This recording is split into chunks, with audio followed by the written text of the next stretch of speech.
AG, saksi anak sekaligus kekasih tersangka penganiayaan David Ozora, Mario Dandi Satrio, akhirnya dinaikkan status hukumnya dari saksi menjadi pelaku atau anak berkonflik dengan hukum. Polisi menetapkan AG sebagai anak berkonflik dengan hukum setelah memeriksanya 3 kali dan melakukan gelar perkara. Berdasarkan temuan chat WhatsApp, video, dan rekaman CCTV di sekitar TKP, serta keterangan saksi, penyidik menemukan fakta baru yang mengarah pada peran masing-masing tersangka, Mario Dandi dan Shane Lucas, serta anak berkonflik dengan hukum, AG. Sebagai wujud penyidikan kami yang berkesinambungan, dengan melihat alat bukti yang ada, dengan melihat hasil digital forensik, bukti chat WA, video, kemudian bukti digital forensik dari CCTV sekitar TKP, keterangan saksi, beberapa orang saksi ini, 10 orang saksi yang saling bersesuaian, sehingga kami menemukan fakta hukum dan bisa menemukan peranan dari masing-masing tersangka. Maka hari ini kami menambah konstruksi pasal sebagaimana yang kami sebutkan tadi. Yang kedua, terjadi peningkatan status terhadap AG yang tadinya adalah anak yang berhadapan dengan hukum, berubah menjadi anak yang berkonflik dengan hukum. Polda Metro Jaya mengambil alih kasus penganiayaan David dari Polres Jakarta Selatan. Polda melibatkan sejumlah ahli independen dari ahli pidana, psikolog forensik, KPAI, hingga Kementerian Perempuan dan Perlindungan Anak. Selain melibatkan korban yang masih di bawah umur, kasus yang tengah jadi sorotan luas ini juga menyeret pelaku anak yang proses hukumnya mengadopsi sistem peradilan anak. Tim Liputan Kompas TV.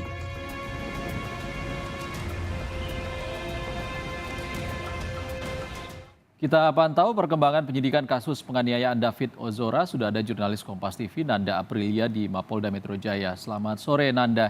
Nanda, apa perkembangan terkini dari kasus penganiayaan David? Siapa tersangka yang diperiksa hari ini? Ya Ibrahim, untuk sore hari ini memang agenda terkait adanya pemeriksaan ataukah tidak, informasinya memang masih belum ada pemeriksaan lebih lanjut. Namun informasi terbarunya yang kami dapat dari kuasa hukum AG Manggata Todingalo, informasinya bahwa pihaknya ini akan menyambangi Polda Metro Jaya pada sore hari ini. Namun terkait dengan detailnya untuk jamnya ini kita masih terus menunggu dan mendapatkan informasi lebih lanjutnya lagi. Kemudian terkait apakah agenda dari pihak kuasa hukum AG ke Polda Metro Jaya. Informasinya ini adalah terkait dengan konsultasi yang dimana AG yang sebelumnya merupakan statusnya sebagai saksi meningkat sebagai pelaku atau anak berkonflik hukum, yang ini menjadi konsultasi dari pihak AG kepada Polda Metro Jaya. Dan informasinya juga untuk saat ini memang pihaknya masih mencoba mencari cara untuk memberitahukan kepada AG terkait dengan adanya peningkatan status pada AG hingga pada saat ini.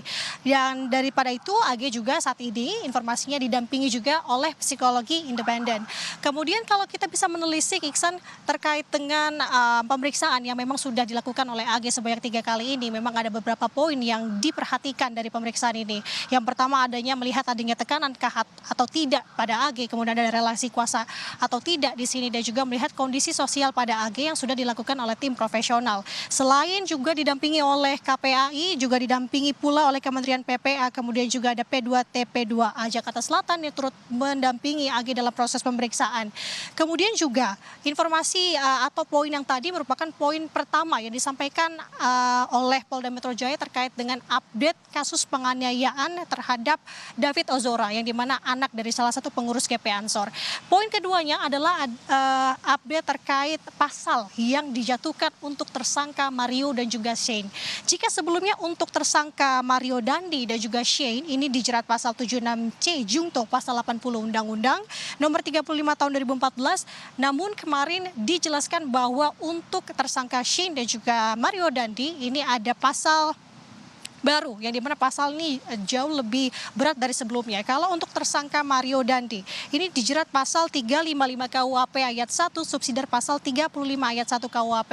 Ya dimana pasal berlapis ini, pasal pertamanya adalah tadi terkait pasal 355 KUHP. Kalau bisa dijelaskan kemarin untuk menjelaskan pasal 355 KUHP ini merupakan pasal dengan penganiayaan berat yang direncanakan dengan hukuman ancaman penjaranya adalah selama 12 tahun penjara, Iksan dan juga saudara. Kalau untuk tersangka Shane ini juga dijerat pasal 355 ayat 1 Jungto 56 KUHP subsidiar pasal 354 ayat 1. Dimana kalau dijelaskannya kemarin oleh Dirkrimum Polda Metro Jaya terkait dengan pasal 354 ini merupakan pasal yang dimana dengan sengaja melakukan penganiayaan dengan ancaman maksimal 8 tahun. Sedangkan untuk pelaku atau anak berkonflik hukum yakni AG yang statusnya merupakan status baru, begitu yang sudah diumumkan oleh pihak kepolisian, ini pasalnya dijerat pasal 76C Jungto pasal 80 Undang-Undang Perlindungan Anak atau 3551 ayat 1. Terbaru kami masih terus menunggu Iksan dan juga saudara terkait agenda dari pihak AG yang rencananya akan hadir pada sore hari ini di Polda Metro Jaya. Kembali ke studio Iksan. Nanda Aprilia melaporkan langsung dari Mapolda Metro Jaya. Terima kasih Nanda.